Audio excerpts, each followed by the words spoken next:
This is a little bit of a different walk and talk because I'm sitting down, but I'm just on my way to my meditation circle, and I just wanted to talk a little bit about how meditation has had such a big impact on my mental health. I think I discovered it about 5 years ago.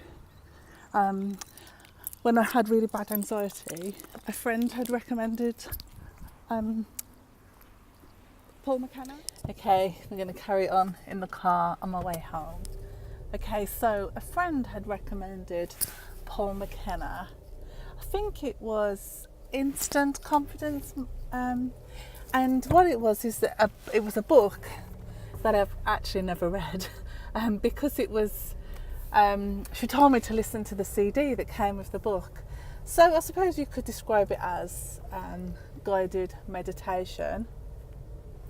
But what I found is that it gave me peace within this quite intense period of anxiety that I'd been experiencing. Like, it was at a point where it was quite bad and I couldn't drive sometimes because of the symptoms. So what I found doing this guided meditation is that I finally had some peace from my anxiety, and from that I learned how to connect with my breath to my body, how to slow my racing thoughts down. I learned how to ground myself and focus, which really does help when anxiety symptoms are quite high. So I moved on from the Paul McKenna CD to guided meditation apps. I've got a feeling it was Tiny Buddha that I evolved to. And again, I'd go through periods of practicing it daily.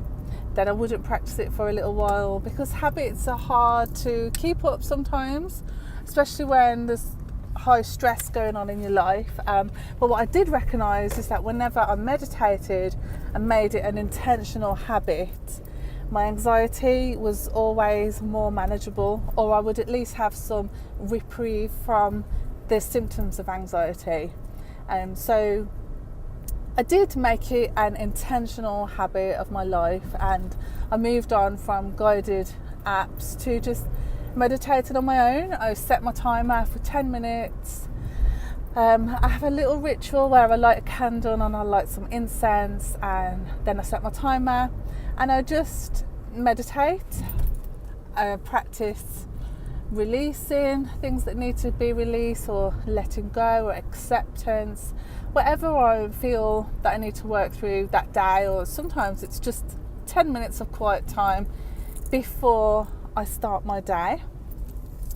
And I feel that that habit has carried over into everyday life, really. It's taught me how to be more in my body, even helped me kind of fine-tune my intuition. I interpret my intuition to be that inner voice, that inner guidance, which I do feel is drowned out a lot with modern life. We absorb so much of other people's thoughts through social media, through television, through reading. Everything that we absorb in is other people's thoughts and opinions.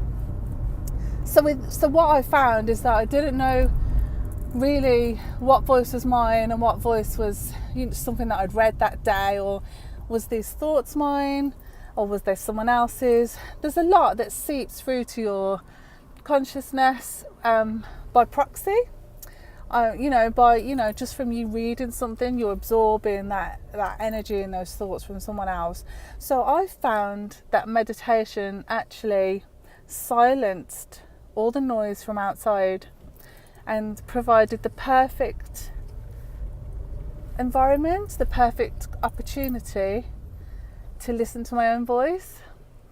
It was strange at first because I think we're taught not to trust our own voice.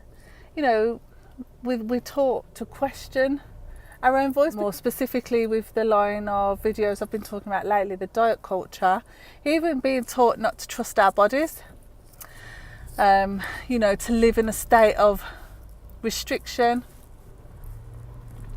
That's in a way taught us not to listen to our own voice, not to listen to our own body, not to listen to our own hunger signals. So a lot of the habits that we participate in daily life have actually shut off the connection to our inner voice. So yeah, I feel like meditation has provided me a way back into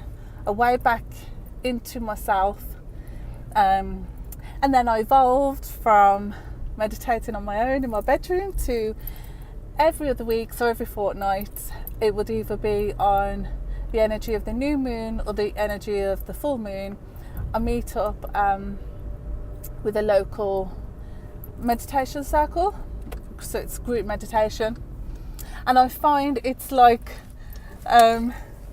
individual meditation on steroids. It's like individual meditation times 100. It's so powerful, and at the end we get to share everything that came up, so it can help you kind of put a voice to what you've been feeling with the support of other people, and just connecting with other people as well that get it, that have been through that process of finding their own voice through meditation. I really do think that it helps translate over into our mental health, into our day-to-day life of checking in with ourselves, checking in with our bodies, checking in with our thoughts, learning how to ground ourselves through breath, through focus. So I find meditation to be a really, really powerful tool in my self-care, would you say, in regards to helping me manage my mental health. And I really, really notice it when I haven't meditated for a while. So it is most definitely one of my intentional practices.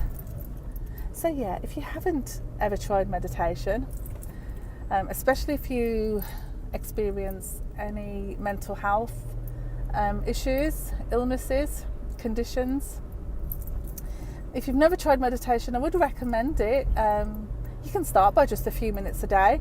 It doesn't have to be the traditional meditation that you think of sitting, with your legs crossed, and you can meditate by walking. I realised, probably when I was younger, one meditation would have been reading. That was an escape from the world. Some people meditate by listening to music. Even the gym sometimes can be a form of meditation, especially with focusing on what you're doing and your breath and connecting, your mind to your body.